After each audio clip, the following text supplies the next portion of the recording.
Hi there, I'm Jason Snedden, the Abundance Activator, and welcome to this Zoom series of conversations I'm having with fabulous people. And today I've got the lovely Jo Johnson, the content coach, with me. And I've invited Jo on because she's been my book coach. And if you've been following me, you'll know that I've just finished my book and launched my book. And I have to say, I wouldn't have been able to get it out the way I've got it out in the time frame I've got it out without the support of Jo. And one of the reasons that I got excited about having Jo on here to talk to today is because of this situation we're all in. There's a lot of space that's been created, and I know that I've had the book in me for some time, and I had to really make the space to bring it forth. But at this time, we've kind of got space created for us. So I thought it would be really cool to have Jo here to talk to about this and the process and and just what she does, because she's fabulous at what she does. And I'm so thrilled that I got to work with her, because she really helped me get my book into the tangible. Yeah. So welcome, Jo. Thank you for having me. It's really nice to be here and see your face again and have a chat, and yeah, it's great. Yeah, fabulous. So can you just sort of share a little bit about your journey around how you got to be the content coach and why you do what you do, and yeah, I'd just love to hear that, because I don't actually even know if I know the full story, really. Sure. So I have always been a word nerd. Words were always my bag. It's the things that make me excited. Since very, very young, I was obsessed with grammar and spelling and storytelling. And I kind of knew that was always going to be my thing somehow. I wanted to be a writer from a young age. I wanted to then become a journalist. And all of these things I dabbled with. So I was, the editor of my big school magazine. And then when I travelled and backpacked, I wrote for the TNT magazine in London. And, I submitted things to Lonely Planet. And, I obviously did other work as well, but that was always a thing for me.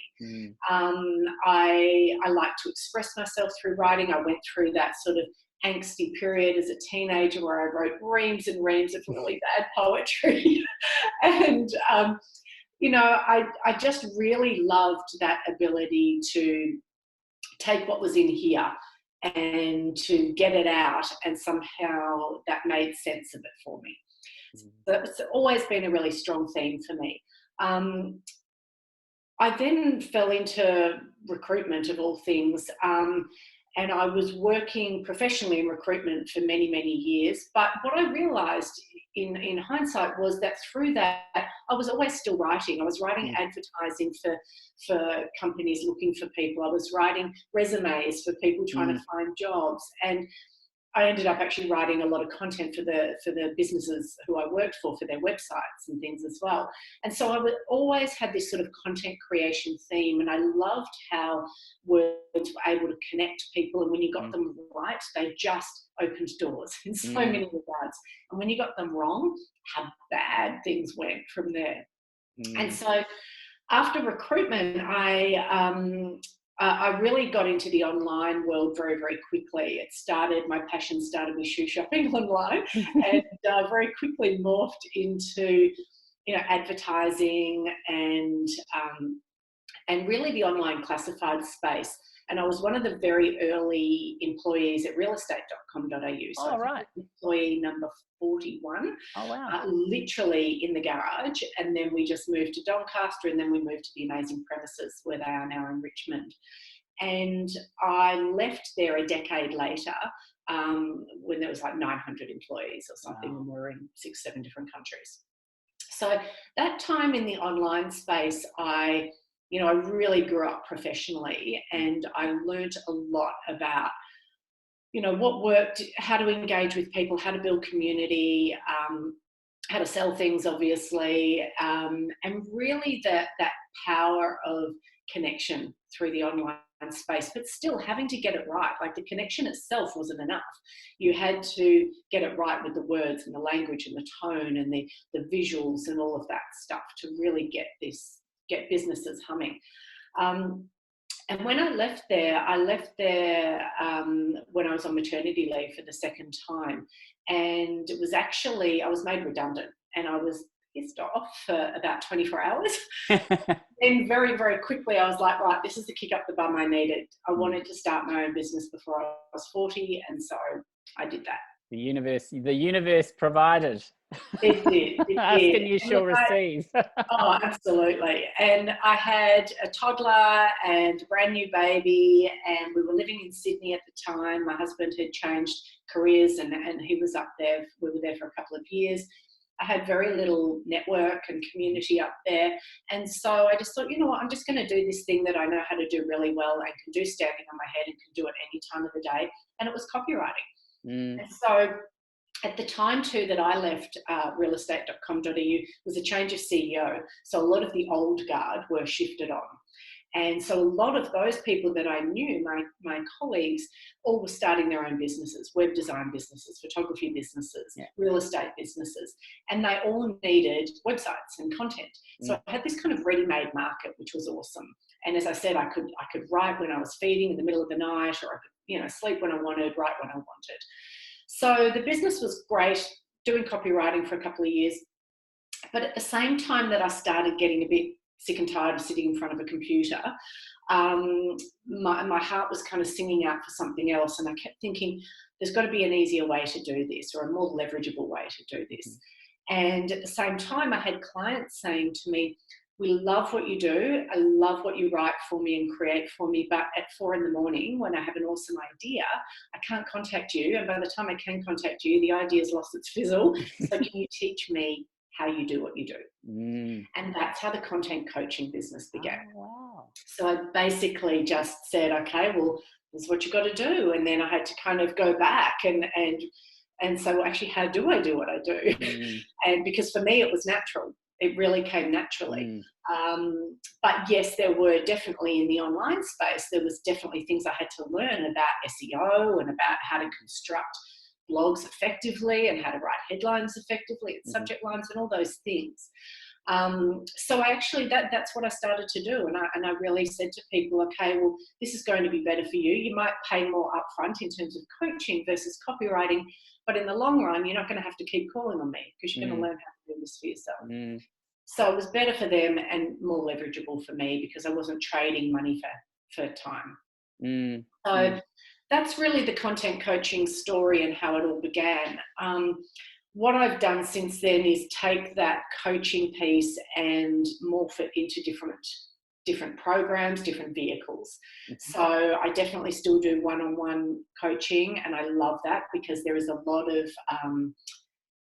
you really get under the hood of someone's business and inside their brain when you spend 3, 4, 5 months, even if it's just twice a month, checking in with them, what's next, and you can see the growth because they're building piece by piece.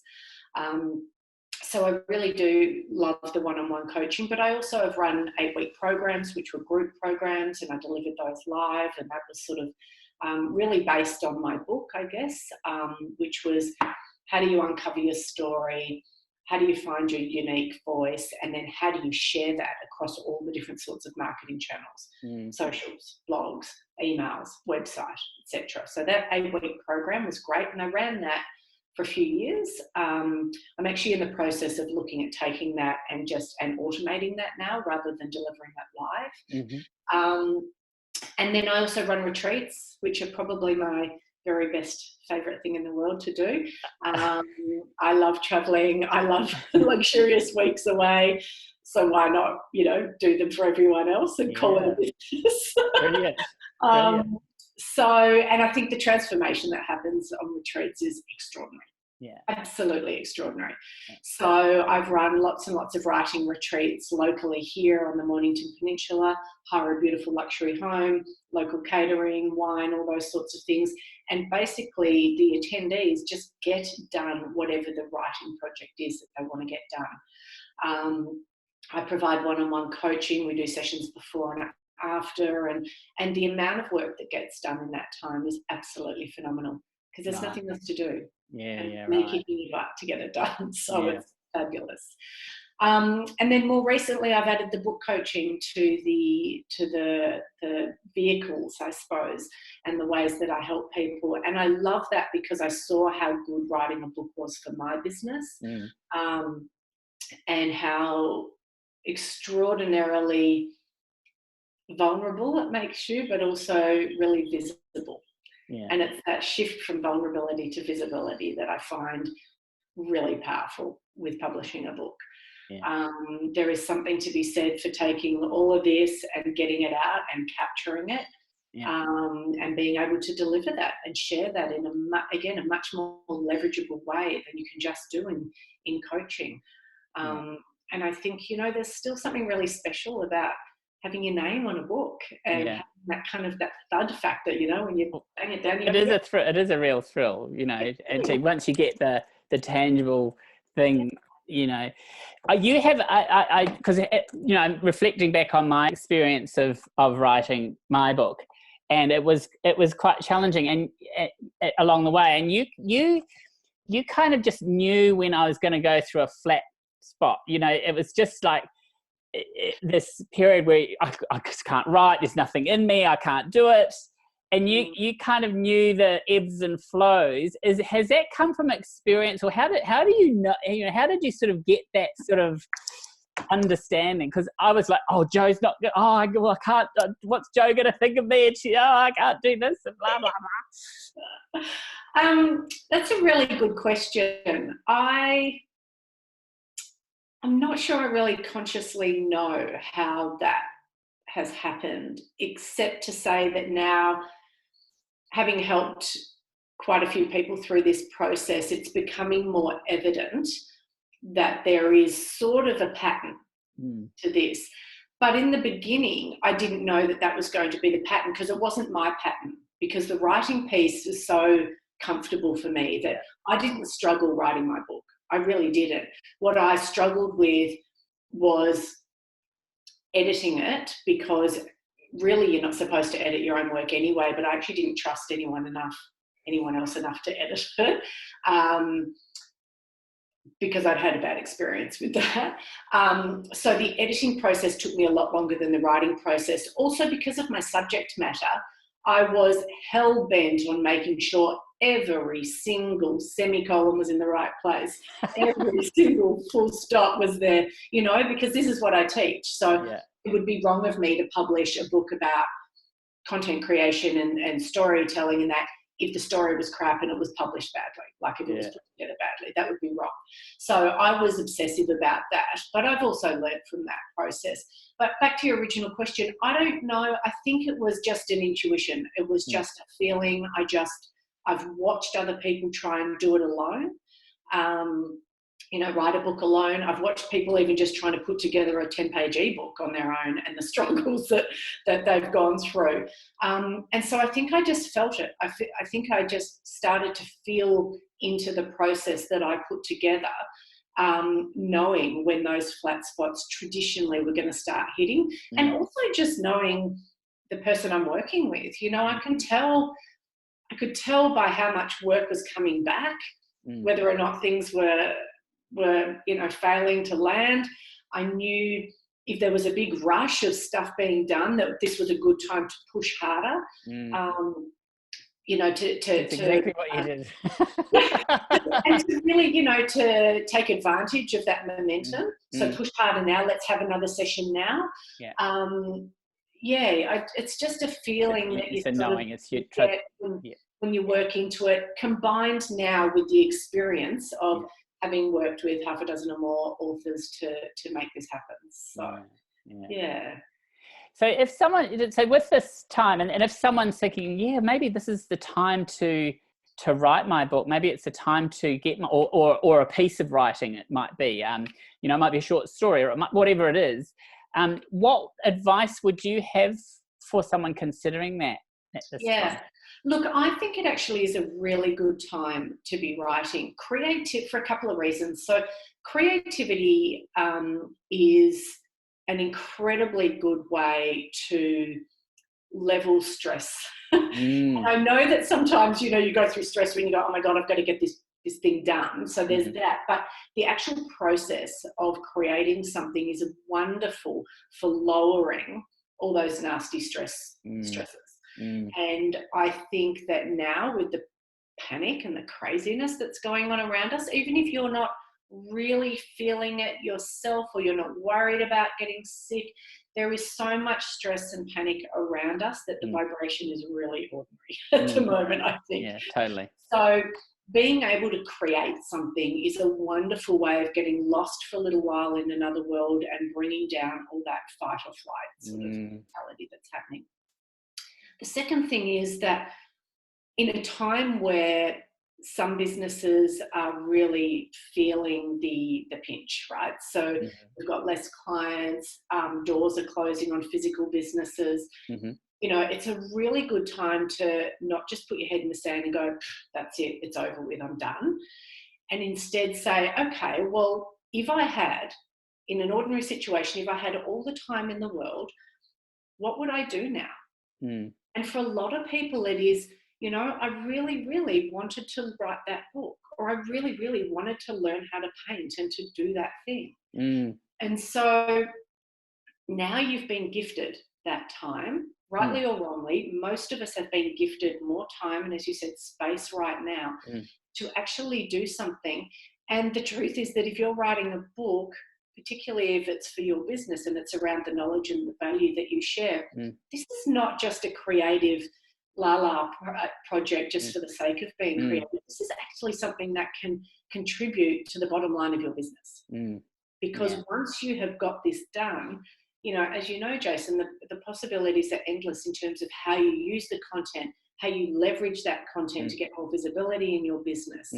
So this quieter time, or this sort of isolation time, is actually a great time to do something that requires time and space, but that is not just a whim. It is actually something that's going to help the business. And when you come out of this quiet space, as we will, I really truly believe that we will, that you're going to come out stronger and faster and firmer than any of your competitors or those around you who have just popped their head in the sand. Brilliant. And so, and you're obviously working with people for that, supporting people at this time. Absolutely. I've got an amazing man who I met in Bali on a retreat a couple of years ago, and he's Belgian, but he lives in Spain, and so they're on full lockdown. They've been up that way for, obviously, as we know, for a week or so. And he is running an incredible business. He's about to launch a new platform, and he's starting to write his book with me now too, because he said, what better time, right? What else am I going to do? But he knows he knows what's going to come after the book. And I've got a couple of people who are still in train, who I'm working with at the moment, one who we're in editing stage with, one who's still in writing stage. Another guy contacted me last week and said, I think this is a pretty good time to finally get this done. And so, you know, I think it's a really, really good time to be getting on with this stuff. And, you know, we all have a little bit more space to get clear on what it is that we want to write about and what we want to do with this and how it can impact our business. And you can already be making plans for, once this is launched, what comes next, what's the program that accompanies it, what are the new offers or the things that I can do, what can I do to drip feed information before the book comes out. You know, there's lots of different things you can do strategically to play with the book before and after it's published, but it does have to get written. Yeah, absolutely. And that's the big, challenging part, you know, but, you know, speaking from experience and then once you get through to the other side of it, you're exactly right. It's an amazing platform, an amazing tool, amazing credibility to have. And I mean, I've only launched mine last month, but you know, so many opportunities have opened up because of it, and a greater reach. And I've only just touched the surface with that. So, you know, I'm thrilled that I got it done. And I do actually also, you know, the other thing that's now that I've got the, achieved that, I feel like there's another one there to come. So it's like, oh, that's that, I now know I can do that, and I now know that there's way more in me to share. Absolutely. And that's always the thing, right? So the minute that I sent my book off, my manuscript off to get laid out, that was a real challenge for me with that whole editing piece, because I kept adding things to it. I kept wanting to put more in. And by the time you get through the process of writing, which can be 6, 9, 12 months, of course you've learned more. But you do have to say, line in the sand, this is enough for now for this book. Yeah. And then, you've got the process, how, you've got the confidence. Of course there's going to be more. Of course there can be another book, and you just build on that, and that's perfectly normal and perfectly valid, because as a human being, assuming you're still evolving and you're learning every day and there's new stuff going on, you're always going to be able to add another layer. But at some point that first book just has to go to the publisher. Yeah, right, exactly. And I just wanted to touch back too on that sort of time and space thing, and remembering, some of the times that you come back. I couldn't write because I had these clients and I had all this extra stuff and and there's all this work coming in, which was brilliant, and you can't say no to that. But how much easier would it be, for instance, now when some of that work's a little bit quieter? How much easier is it to carve out a 90-minute less excuses? Yeah. So if you are still making excuses in this day and age for not writing, then you got to look at yourself, because those excuses are just excuses. Yeah, exactly. Oh, well, I'm so delighted to have this conversation with you. And so if people are, are considering this, how do they contact you? What do you have, a sort of an online, call to see how you can work with people? How do you work? Absolutely. So my website's probably the easiest place to start, and that's thecontentcoach.com.au. And in the work with me drop down, you can book a 20-minute free chat if you want to do that. It's a really good way to start. We'll just do a virtual coffee, and we can talk about the idea, talk about the book, if that's what it is. It might be an ebook, it might be a program. I can help with writing of those as well. So book a free chat if you'd like to do that first. I'm also offering a 1-hour book idea unpack session, which is $197. And that's often the start of the bigger book coaching program anyway, but it's a really great way to almost validate that idea. So if you've had something ruminating around for years, months, whatever it is, and you're not really sure how to articulate it, I've got a really amazing process that we can do online very, very easily, and it's 1 hour, and you'll literally walk away with a plan for the book. That's a brilliant idea, because I know, for me, I had my book, I knew what my book was, but through our process, we went through your chapter unpack process, which got all my chapters out. I know that's a bigger process, but the way it worked, it really got everything out of me. Who I was writing for, what the content of the chapter was, and the the points you wanted to get across. It was a fantastic. So what a great starting point to unpack your actual book. So and I just think because I tested it out. I've obviously done it with the fuller book coaching program, but I also tested it out one-on-one while I was away in Fiji on this retreat just recently. And I did it more than half a dozen times, and it was brilliant. And I'm not kidding, literally women came to me and said, I've kind of sort of got this thing idea. I don't think it's a book, and did it. And literally that sort of, that conversation. And at the end of the hour, they walked away going, oh my God, I can literally start writing tomorrow. I know what this book looks like now. Brilliant. And it only took an hour. And it's just such a powerful process to get the little bubbles out into a template that looks like, I can start writing now. So what a fantastic starting point. Cool. Well, lovely. Thank you so much for joining me. And I will post all your contact details on the links below. And so wonderful connecting with you. Thank you. This has been great. I'll probably be back in touch soon for my next book. Lovely. Beautiful. Thank you so much, and stay safe, everybody. Thank you for watching, and start writing. Get creative. Absolutely. All right, lovely. Thank you so much. See ya. Bye.